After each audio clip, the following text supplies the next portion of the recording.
guys. Welcome back to another episode of the Sin Vergüenza Podcast. I'm Magda. And today we actually have a very special episode. Cruz will not be here today, but definitely catch her on the next episode. We have a very special guest, Darrian, aka my husband, best friend, and partner, all of the above. Don't get shy. Who's shy? Anyways, I hope everyone's doing good today. So today we're going to have an interesting topic. We've been married for almost 6 years now. Or actually, yeah, it's 6 years this year, but actually next month it's going to be officially that we've been together for 7 years. So. Yeah. So with that being said, we thought it would be a good idea to talk about the dynamic of a relationship, specifically the obstacles that we've had to face coming from different backgrounds. Yes. So, with that being said, Darrian, what is the first thing? Because this was kind of, I guess, abrupt. Abrupt. There you go. The topic. We've known that we've been wanting to do an episode together, and we actually plan on having future episodes with different guests on the podcast. But whenever I did bring this to your attention, and considering the topic that we're talking about today, what was the first thing? Because I know you got excited. Yeah. What was the first thing that popped to your mind? As far as the topic? Yeah. Honestly, I didn't have one. I felt like, I was like, yo, let's do whatever you feel. Like, whatever. I was like, I'm willing to talk about anything. Like, I don't mind. I will talk about anything. Mm-hmm. Which I appreciate that. I feel like you're very open-minded when it comes to topics. Okay. Well, I guess maybe let's rephrase the question. Once you knew what the topic was, or now that you know what the topic is, what's like the number one thing that you feel like you've had or that you were surprised coming into a relationship with me, Mexican, Latina, like in this background, I guess? Ooh. So, I guess, okay, number one thing that I was surprised about. I feel like y'all take a lot of risk. Please specify. I feel like y'all honestly take a lot of risk. And then I feel like y'all are very trustworthy. Okay, so for example, there was a situation, right? And I get it. There's a frugalness when it comes to Hispanic people that I think is really cool. But there was a situation where we were at the house and she comes in and she's like, oh, hey, here, you want a donut? Mom just bought them. I was like, okay, cool, right? So I'm going to eat the donut. I'm like, yeah, sure, I want the donut. Wait, you got to give context, though. Okay, I guess it's okay. What type of context are you seeking? Okay, well, it's because my mom works she's, I guess, like a janitor at a cleaning. She cleans buildings, yeah. Yeah. And a lot of the times, when they have like meetings and stuff, they leave leftover food and they know my mom will take it or they'll throw it out or whatever. Or they'll even offer it to her too, right? We're used to that. And, okay, continue with the story. Yeah, man, I was, okay, so, yeah. So she's like, yeah, you want this donut? I'm like, yeah, sure. Like, it's a donut, right? You gonna want it. It was like nighttime. And so I'm eating the donut and that sort of thing. And I go back in the kitchen and there's a box of them. And she's like, oh, yeah, she brought them from work. So in my head, I'm like, okay, they're just giving them out. Okay, so that was my thought process, right? They're just giving them out. So then there was one instance a few months later where we went to go help her mom clean, right? And we went into one of the conference rooms and she was like, oh, here, grab these box of donuts. And so I'm like, these box of donuts, right? And she was like, oh, yeah. Where did you think she get them from? Yo, I was livid, bro, because, I don't do that. At least I don't do that. I don't think my culture does that because we want to know where the stuff is coming from. If there's a box of donuts that are just sitting on a table that a lot of people touch, I don't know what these people were doing. So, for me, that's crazy. I can't do that. And so I feel like for me, that was one of the biggest shocks. Because I was just like, yo, what the heck, bro? and now I will not eat food that her mom brings home. I don't trust it. Unless I see where it comes from or it's sealed, I don't want it. And I don't want to speak for like the whole Hispanic community or all, Mexicans. But I feel like what I can say, at least from what I see with my mom and other things too, because I feel like even when it comes to like, yard selling, like she loves to bring things home. It may not be specifically for her, but it'll be for someone else. Like I consider it a gatherer. You think it's hoarding? Okay. That's a different topic. I kind of want to address that. Okay, go ahead. Okay, because you made a few points that I think are pretty crucial. So one being, I'm not against yard selling. My great grandma, that's all I did as a kid. So that's normal. And my great grandma, I would classify her the same way I would classify your mom. They are both hoarders in the respect of they accumulate things with no intention of them having an intention or not an intention, but a purpose, right? And so that to me is that's hoarding. That's one of the factors of you just accumulating things just to have them. And at some point I'll probably use it. You don't use it anyway. The point though, another point I want to make. Sorry. Is I don't think that it's just your mom, because the thing is, obviously, I have other Hispanic friends as well, too. It's a similar thing with them, too. Where do you think it comes from, though? Maybe, and don't get me wrong, I think this is an important thing to know because of the fact that, obviously, some Hispanic people or who are here, right? Some of them, they do kind of have to hide it, live in the shadows, that sort of thing. And it's completely understandable as well, too, when it comes to their country. Also, there's certain scarcities where I feel like, obviously, being here in the U.S., there are certain luxuries that a lot of other countries don't have the ability to partake in, right? So it does make sense. It does, and I don't think that it's a problem. It's just that for me personally, I can't. That's a good one. But I'm glad that, because we did talk about it, because I feel like it was something that you did see and it took you by surprise. Yeah. Obviously the food situation, and then buying stuff also for the one day you'll need it, right? For sure. Mentality. Yeah. And we understand where it comes from, because I feel like a lot of us can relate, because I think I want to say that it's a little bit deeper than just being, Hispanic or living in like scarcity. Because I feel like it has to do something with like their age too. Because I see like a trend a lot on like TikTok and like social media where a lot of people our age will try to be more minimalistic because they grew up in a very crowded home, or like there was a lot of just stuff, just junk, I guess, like junk drawers and just a lot of stuff. And I feel like a lot of us tend to be a little bit more minimalistic because of that as well. So, okay, you say it's minimalism, and I think that could be a factor, but I don't know, because I think my definition of minimalistic is a little different. So for me, for example, I moved out at 19 into an apartment, and then I bought a house at 21. In my house and in my apartment, if you go into my bedroom, there was just a bed. I feel like that's a guy thing. That's minimalistic. Too, that's a guy to thing. Me. That's a guy thing. It is a guy thing. I won't doubt it. Because when we moved in, you didn't even want us to get a dang like bed frame, and like I didn't was like, see the hold up necessity. now, I can't sleep on the ground for No, hold on. Okay, let's be clear. We just had a mattress. Okay, let's be clear. There was a box spring underneath. I mean, but there was no bed frame. Let's be clear on that. I am not against having a bed frame. I didn't see the necessity to have a headboard. Well, it came with it. Well, okay, yeah. No, yeah, for sure, it did. But I mean, like in my place when I was living alone, like I did have a platform. Like the bed was not on the floor, so that I get. But I don't need a headboard and all this stuff, and I don't need a dresser. Everything gets folded up on the shelf in the closet. That was just me, and that was minimalistic for me. That's what I would consider minimalistic. Is your mom minimalistic? No, she extra. And I go back to, I think it's a guy thing. She extra, yo. She extra. Maybe, yeah. I mean, no, not even. It's a mixture. Yeah. It's a mixture.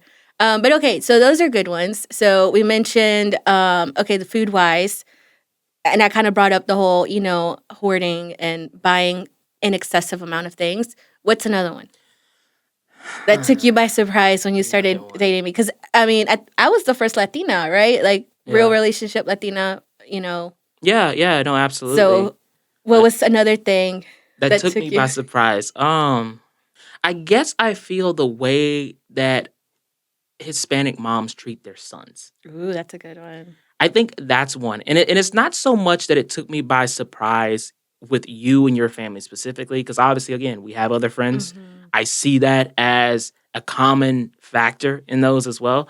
And I think that there's a situation where the moms end up babying their sons too much and expecting much more from their daughters. And to me, that's an issue.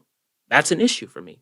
Because I feel like there needs to be some level of equality there, because of the fact that you want all your children, regardless of sex, to be able to function in life and be sufficient on their own without the need for someone else, right?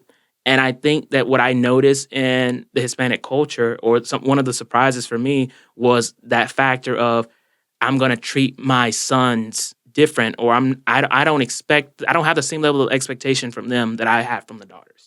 That's a big one. And that's a big one that we actually acknowledge within our culture too. Like a lot of families that have different siblings, whether it just be, guys and girls, especially in those dynamics, they see how their moms treat their sons differently than the actual daughters. Do you feel like you see that in Black culture? Or not as much? I think that can be a thing, but I don't think it is as common. I mean, don't get me wrong. I think every culture has what I would consider some things that could be worked on or could be better. And so obviously we are not without fault. But I do think from at least the things that I've experienced growing up in a Black household on multiple levels, and what I mean by multiple levels is being a poor version, living in a poor household, and as well as working your way up to being a little more wealthy and accumulating more things. So I feel like I've kind of seen both sides of it. I don't feel like there's that level where you have higher expectations on one child based on their sex. However, though, I do think that there can be scenarios where there's an expectation for the first child to have more responsibility and be expected more of. Yeah, because I feel like especially them being kind of the experiment child, and Usually. parents are learning how to be a parent with that first child. Yeah. Okay, so I feel like we're kind of going down the list now. What would be another thing? Another thing that was a shock. Yeah. Or maybe not necessarily a shock, but again, we've been together for, almost 7 years now, and I guess maybe not just a shock, but something that you feel like that came up in a relationship a lot. I got you. So I think for me, I think it is the feeling for Hispanic children, specifically first gen, right? To want or feel obligated to do certain things for their parents that I, in some instances, feel like should not be the case. And it's not, and I think it's a pressure on both sides, because I think as a child of a first gen immigrant, you feel like, okay, hey, my parents sacrificed so much for me to be here, so therefore I in turn want to give back more to them. And I can relate to that because I feel the same way, even though obviously I'm not my parents weren't immigrants. Well, directly. Yeah, right. But they faced a lot of obstacles, especially growing up down here in the South. They did, definitely. At the same time, though, I it was instilled within me to want to give back, and it was never an expectation though. My mom never was like, "Hey, I'm doing this for you because I expect you to do X, Y, and Z for me." That was never a thing. However, though, in the Hispanic culture, what I've noticed is that it seems like that is an expectation. And I won't say that in Black culture that's not, because I think I have seen moments where certain Black families do have that. But I feel like I see it more in Hispanic families where it's like there's a pressure on the child's end to feel like, hey, I got to give back to my parents. And then it seems like there's a pressure from the parent to the child that, hey, you need to get back to me because I did X, Y, and Z for you. And that was, I think, one of the things that was a shock to me. And I think that was one of the things that you were hitting at in regards to something that one of those bridges that we crossed. Do you feel like, I mean, I think you kind of said it in your answer, but do you feel like that's a healthy trait in our culture? No. How so? I don't think it's healthy because I think for me, I feel that it's important for you to want the best for your child. I mean, obviously, we're not parents, but one of the things that I can say, and I know some people will try and say, well, okay, it's not the same thing. But as far as my perspective, it has a relationship. I helped my mom raise my brothers from when they were young because she was a single parent. So I was there for majority of everything. I was running the household, right? From a young age. So I feel like I got a real strong first look at what it was like to raise children from birth and what that was like throughout the rest of their lives. Because my mom, because she was the one working, and I was like, hey, I got to help her pick up the slack. I made the decisions as far as what happened with the kids, as far as homeworks, school schedules, all that stuff. I made those decisions. Doctor's appointments, I was taking them to those, like that, that sort of thing. So I feel like I had a hand in that sort of stuff. So I feel that I can speak to this point in regards to, for your child, I think that you should want the best for them. You should try your best to set them up for success. But at the same time, I don't ever think that there should be an expectation for your child to give you something back. The expectation should be, hey, I love you and I want to see you succeed. So therefore, I want to put you in a position to be successful. And I hope that one day you will be everything that you want to be. And what I can say is I appreciate it because that was my mom's attitude. It And still that, is. yeah, and still is. Mhm. But that shocked me when it came to your family because it definitely seemed like it's different. Because, for example, I feel like whenever you do certain things for your family, there is no ever there's rarely a thank you, and there's rarely a question of if you can do something for them. For me, what I see is it seems like it's more so of an expectation that, hey, I just expect for you to do X, Y, and Z for me. And when you do it, oh yeah, cool. And I don't want to say that that's Hispanic culture. I feel like that's something that my family struggles with Probably. because it's not necessarily that because I feel like, and again, going back to, we have different Hispanic friends, Yeah. and not to say that we compare and contrast, our relationships that we have with our family, but it's pretty obvious, we are pretty close to these friends that we have, and For it's sure. pretty obvious the dynamic that we see. And I feel like in my family particularly, I feel like we lack communication. And for some reason, because even my little brothers have said it to me once, like, for some reason, like, we struggle to show affection Oh yeah. with each other. And maybe it can be a Hispanic thing, because I feel like with Hispanics, a lot of the times men in Hispanic dynamics, the father figure, they tend to be disconnected emotionally. Yeah. And I feel like it's kind of up to the mom to kind of bridge that gap emotionally within the family. And a lot of the times the mom is kind of, battling other stuff. There's other kids, needs that they have to take care of also, physically, like, making sure they're fed and they're safe, and making sure that, they're cooking, they're cleaning. So I feel like the emotional aspect of that family dynamic kind of gets left for, like, I guess maybe, like, how do I say it? Like, it's not a priority, Yeah. For sure. and it kind of gets brought down to, like, from generation to generation, because I feel like I grew up seeing that with my grandpa. Like, I never really saw him being affectionate with my mom and her siblings, and with my grandma, it's not. It's literally now, as she's gotten older, that I see her being affectionate with my mom. Mhm. And she's affectionate with us, but I don't really see her being affectionate with her daughters. Maybe with her youngest, which of course is a son. Yeah, generally. But I feel like that's where that comes from as well. It's very possible, and I don't doubt it, and I think that's key to this conversation. Is the intention isn't to bash one side or the other, or say that, hey, these things are just wrong, even though I feel like they could be improved upon. I think it's important to note that there is a chain or a line of events that lead up to a person being a certain way and lead up to a certain family dynamic. So it's not that you just like, hey, you're at fault for this and you're a terrible person. That's not it at all. It's acknowledging the fact that, hey, something there could be improved upon, but we also acknowledge that this had to happen or it stems from something. So I mean that's valid. Okay, so saying that, what you just said, do you feel like there's a connection with kind of going back to American culture and Hispanic culture? I've said this to you before, how I see things is that Hispanic culture is very American culture is very individualistic, and Hispanic culture is, what's the opposite individualistic? It's more of a Collective, yeah, right? of a coalition. Yeah.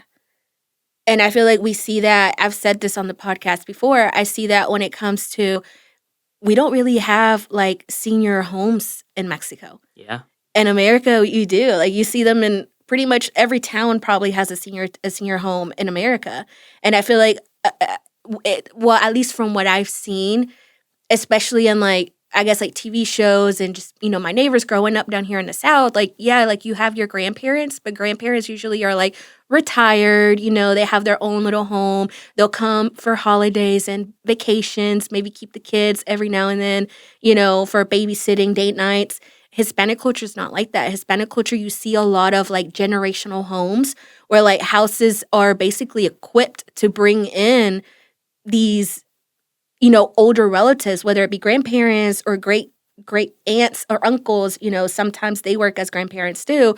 And they kind of take care of each other in a way where like, okay, a certain season, maybe grandma will be at auntie's house, and a certain season she'll stay with us, and a certain season she'll stay at someone else's house. She never really goes to a senior home. And we don't see that in American culture too. So I would disagree with that to an extent, that you don't see it within American culture, because I think with that, you see what you see as far as what I guess people paint as what American culture is because of a specific group of people. I'd say it. Because I'm going to be real, and I think a lot of people in Black culture would say the same thing.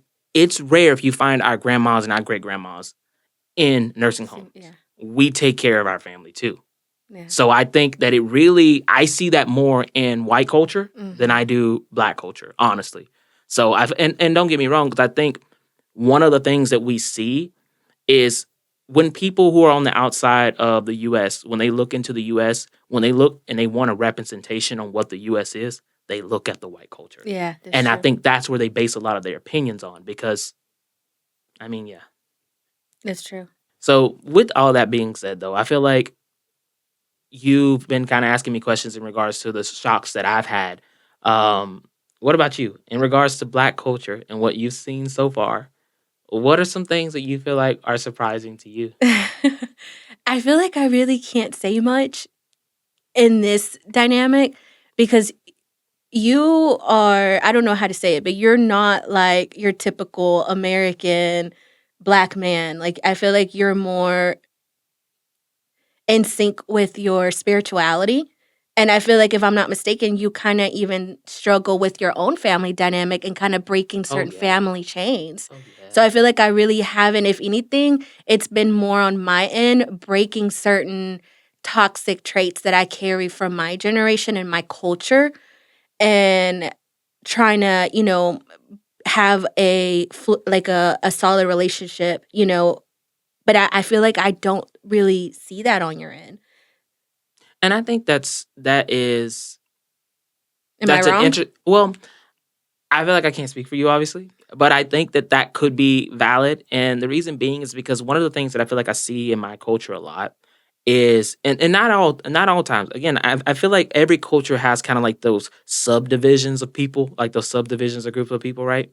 And in some people in Black culture, the thing that I notice is they can be, and I think Hispanic culture is the same way in regards to this too, where they can be like very defensive of the people that are in their family, no matter what this person has done Like or the whole said. blood is thicker than water. Yeah, the whole blood is thicker than water stuff. And don't get me wrong, I think I hear that more so in older school Black culture than newer school, but it is still a thing. And in my opinion, it's BS, bro. It's BS. Because the way I look at it is like this. We are all people. And don't get me wrong, obviously you protect your culture, you protect your people. But at the same time, I feel like there's a human right to want to protect all people. And for example, for me, I feel like if there's someone in my family that's acting foul and doing something that I think is just inappropriate, bro, I'm going to say something about it. I'm not going to defend you through no bull crap. If you're doing something that I think is stupid, I'm going to let you know that I think is stupid. And I feel like that should go for any culture, though, because at the end of the day, I think we have a due diligence as people to want to see other people be successful and be in a better light. So therefore, if you see someone that's doing something wrong, I think it's important to try and direct that person onto a different path.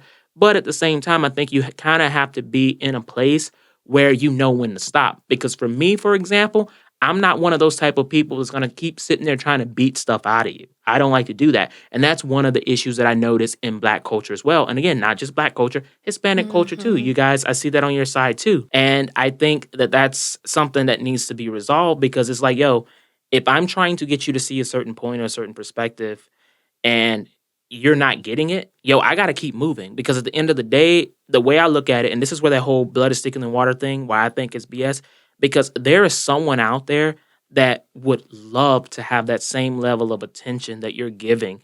And again, I know it's your family and I know that you care about them and you still can. I'm not saying you give up on them, but I feel like you have to know when to put them on pause and continue to help other people that you may cross in your life that need or want that support. Because again, the world is so big and there's so many people who would love to have someone be in their corner. I So, agree. And I feel like that's something that have struggled with. And now I can say I have been doing better about, I've said this on the podcast before where it's like the most important relationship that you have is the relationship that you have with yourself because yeah. that's going to determine, how you show up as a partner, as a parent, as a sibling, whatever it may be. And I feel like it's interesting to see that because I always thought that it was very like hardcore in Hispanic culture. And I feel like that is something that I do see in Black culture too, kind of sticking through it just because they're family. And I feel like I 100% agree with you that that's very toxic because just because they're family doesn't mean that they can, they're not going to harm you, they're not going to disrespect you. And it gets to a point where it's like it happens so much, and it's hindering you in whatever aspect. Like, when does it stop? Yeah. Like that's when those boundaries come into play. And I agree. I 100% agree with you. Um, what else do you feel like if you could name another thing where you feel like outside of family dynamics, I guess maybe like in the South, like have you ever seen or felt you being judged because dating a certain maybe outside of your race? Because I feel like that's very strong in Hispanic culture as well, is like dating within your race, or if you do date outside of your race, they always prefer like for you to date a white person with the whole mejorar la sangre, which is like making the blood better or some shit like that. Do you see that in Black culture too? I do. I think that it is common for Black culture to feel like, hey, you need to be with a Black king or you need to be with a Black queen. And I am not against that at all. I feel like, yes, be with the people you love. But that's the key. Be with the person you love, regardless of what the ethnicity is. I think that we kind of have to take that out of the equation when it comes to the factor of love because you love who you love.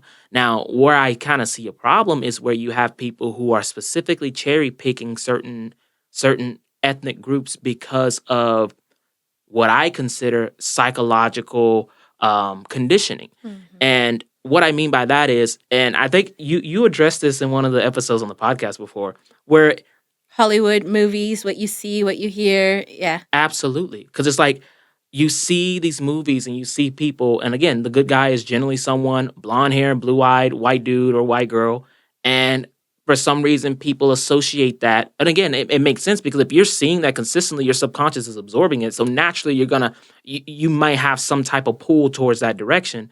And obviously, when it comes to darker skin tones, it's the complete opposite, where it's like those are usually the bad guys. And that is something that I actually experienced because, again, I think coming up, I feel like it's common to see Black people with white people, considering in the South, there are just a lot of white people. But one of the things that I feel like I experienced personally was coming up, I feel that people looked at me funny if I showed interest in anyone who wasn't a darker skin tone. I don't personally feel like I was selective. I liked who I liked.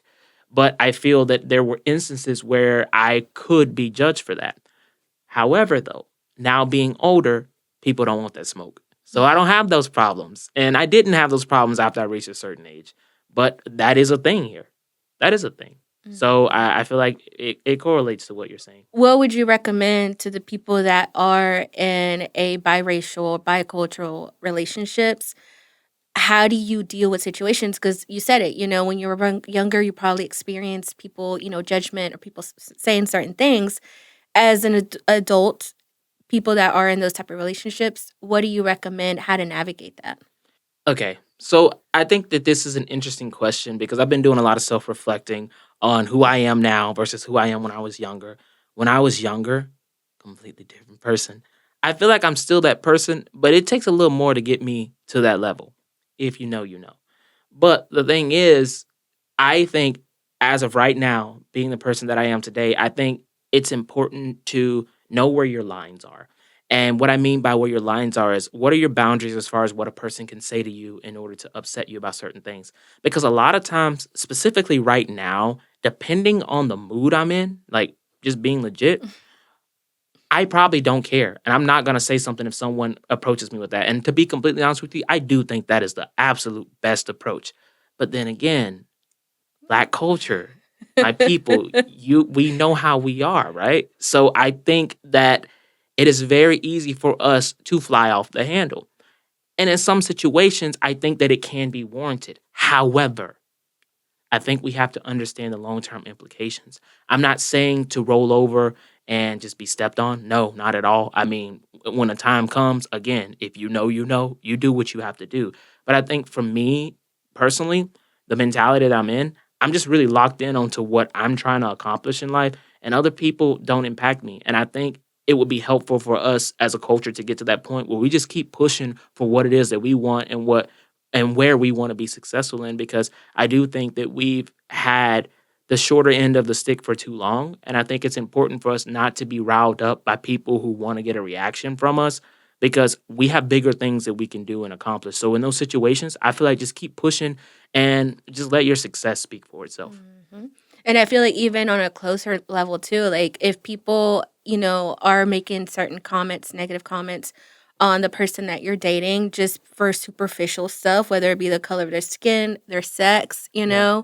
whatever it may be, like I feel like it's really important to kind of reconsider, those people that are around you and they're saying those certain comments, because I feel like it's important to keep your circle, with people that support you and support your happiness. Because I feel like as long as that person is not harming you, not abusing you, and you guys are happy and, you guys love each other, that's the bottom line. That's the most important That's thing, all that matters. So that would be my tip. Okay, so kind of wrapping up the episode, Yeah.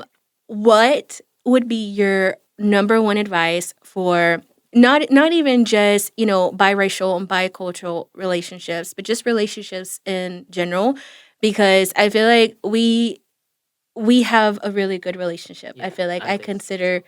you're my best friend, And I feel the same way. and I feel like we've gone through things, and I feel like what keeps us strong is at the end of the day, we're best friends, right? Yes, absolutely. What would be your advice for just relationships and just couples,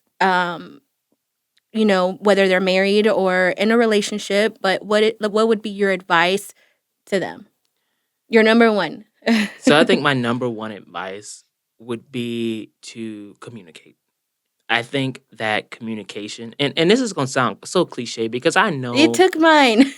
sorry, it's just because, and that was where I was going to lead Yeah. to, because I think that is the number one thing that anyone's Mhm. going to ever tell you. And trust me, because when we were starting out, I feel like this was a thing that we heard a lot. And I feel that when you are first starting out a relationship, you're going to think that, okay, yeah, right? No, literally. It really is so important. And I think the key to it is have an open mind while you're communicating. Like being able to understand, okay, hey, what is it that makes you feel the way you feel? Okay, now I acknowledge that. Okay, what is it that here's what makes me feel the way I feel. Now, in the middle of all that, what is the common denominator and how can we come to a common ground? And I think that's important, because one of the things that I think is so important in relationships is knowing that you're growing together. Mm. You're growing together. I think that you kind of get rid of that whole individualism aspect, because you're You're a intertwining with team. someone else. Yeah. Yeah, and yeah, you're a team. It's a team aspect. So that would be mine. What do you feel like would be yours? Now that I took yours, what's your number two I one? know you took mine, because I agree. Because while I was getting ready, I was thinking about that. I was like, I feel like this is a good finishing question to ask each other, Yeah, and immediately that was mine too, communication. Because I feel like you would agree with me. A lot of issues that I feel like couples may have can be solved with just clear communication. Because a yeah, lot of the times those issues turn out of proportion, or is that the word? Out of proportion? Yeah, right? yeah. They They kind of can blow grow out of out of proportion. proportion. Yeah, Yeah. And I feel like it's because you guys are not communicating efficiently, right? I feel like Yeah. there could be misunderstandings why one person is mad and the other person is mad, but I feel like once you guys communicate and clear the air, I feel like that's number one is communication, and not even just romantic relationships, but in all Any aspects, relationship, yeah. all relationships is communication. And I feel like even when it comes to communicating, I feel like another rule that I have that I feel like kind of going hand in hand with communicating is if you're not in the mental space to communicate, put it on pause. I was gonna say that Yeah. next. Yep. Take your space. Take your space, whether that may be going for a walk, maybe that just be going to the other room, listening to music, playing a game, but distract your brain, like your mind, and kind of like, I guess maybe like regulate your nervous system, because if you guys are, if there's a discussion, you guys are fighting or whatever, feelings, emotions may be high. For sure. And I feel like you don't always think clearly in those moments. So I feel like the important thing is, again, I go back to that, making sure you're okay first. And then maybe like separating, if you need to separate room, whatever it may be, calm down and then come and communicate when Yeah. you have, a level mind, a clear mind. Because I go back to that. The most important relationship is the one that you have with yourself. Making sure Absolutely. that you're taken care of, making sure that you're good, that your nervous system is calm, and you're good, and you're at your best in order to communicate. And I know we're wrapping up, but I want to add this point because you said something and I think it's so true. People, please listen to me on this one. Do take care of yourself first. I know there are a lot of relationships where people are like, "Oh, well, no, because my partner comes first." It can't be that. And the reason it can't be that is because if you are not good, you can't help someone else be good. Mhm. So just want to make that point. And I feel like it kind of gets a little hairy too when kids come Oh, into the picture, yeah. right? Because Yes. you want to make sure the kids are okay too, but you want to make sure your partner's okay. So Yeah. it can get a little bit hairy. But I feel like I literally said this. I think it was in the last episode. It's like the most important relationship that you have is the one with yourself. Absolutely. Because just a side point, because I see people do this all the time where they're like, well, no, if my partner needs so and so, I'm gonna make sure they get that. I'll carry them to go do so and so and so. But like, bro, how are you gonna carry someone else to do something if your car ain't got no gas in it? Mm-hmm. I mean, just being realistic. Yeah. Or Like, another analogy is like, the whole flying, putting your mask on first before you put on the mask to someone exactly. else. How you gonna put someone else's mask on, then you just die? Yeah. I mean, Don't say like that. it's the truth. Okay, well, with that being said, Darrian, do you have anything else to add? I do not. This was lovely. I really appreciate this. I appreciate I'm you being happy that I here. got to do this with you. Oh, and hopefully, if you're open to it, we can have other episodes down in the Yeah, future. We I would actually love that. plan on having other guests as well. For sure. So definitely look forward to that. But thank you for watching. Let me know what you guys think. If you guys have any suggestions, any comments, let me know down below. And we'll catch you guys on the next one. See you guys. Bye.